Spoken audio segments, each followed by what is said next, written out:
Christine and Madeline Lane was, were waiting for us in the big hall with Titan. Mr. Choi and the other teachers were handing out packets of sandwiches. I grabbed a packet, but Aaron said he wasn't hungry. "What's the matter with your brother?" Christine asked me.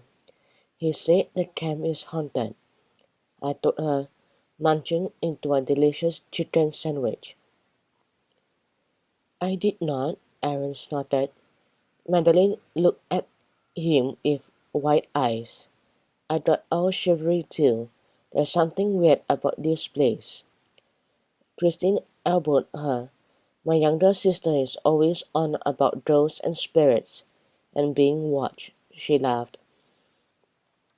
"She drives me crazy sometimes." "It's beautiful here." Titan started on her second sandwich. "I don't think there are any ghosts in the camp." Mr. Choi announced that we would be in his group.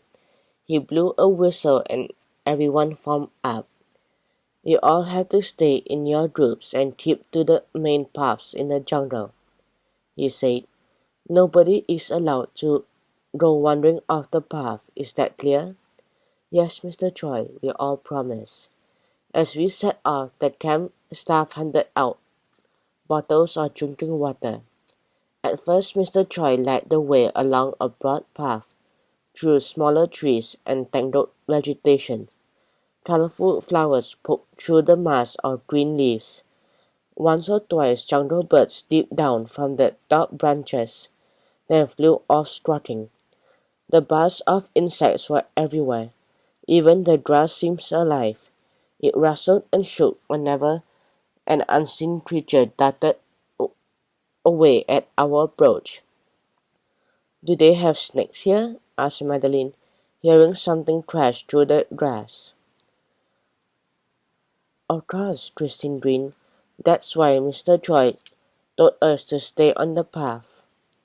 Titan looked around. "I want to see a python."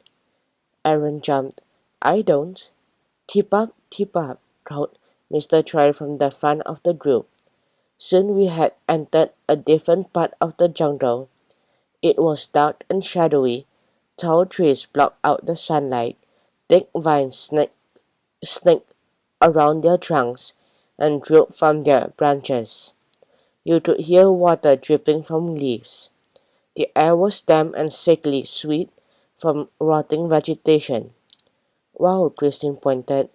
Pink butterflies hovered around a glossy red flower on a vine.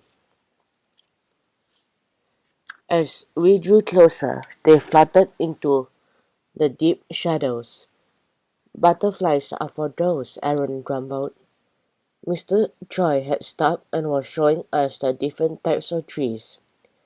I was feeling sleepy already, so I lowered myself onto a nice comfortable log. Titan screamed. "Too late. Something bit me." "Put some of this cream on, Alvin." Mr. Choi handed me a tube of something smelly. "You see, everyone, that's what happens when you don't pay attention in the jungle." He pointed to a huge nest of ants beside the rotting log. A big fat red ant went stirring away. We walked on, and the jungle became darker and quieter.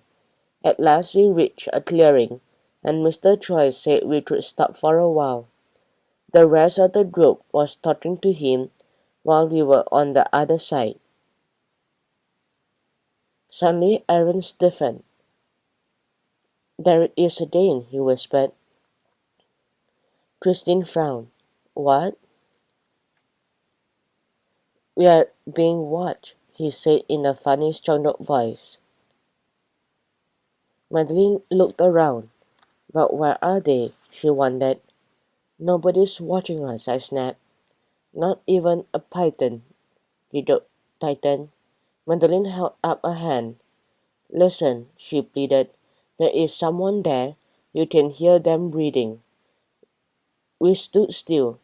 All I could hear was a soft sighing sound. I laughed. That's just a breeze. But there isn't one, Aaron protested. Titan frowned. He's right, there isn't. It's the air moving in the treetops, Christine explained. Then Mr. Troy was calling for us to move on. As we left the clearing, I took one last look over my shoulder. My skin was chilled and the hair on the back of my neck was standing. Aaron was trying to get us spooked. He loves doing that. A shadow flitted over the path behind me, but I didn't notice it. I was hurrying to catch up with the others. If only I had seen it. A strange shadow, the shadow of fluttering butterfly wings.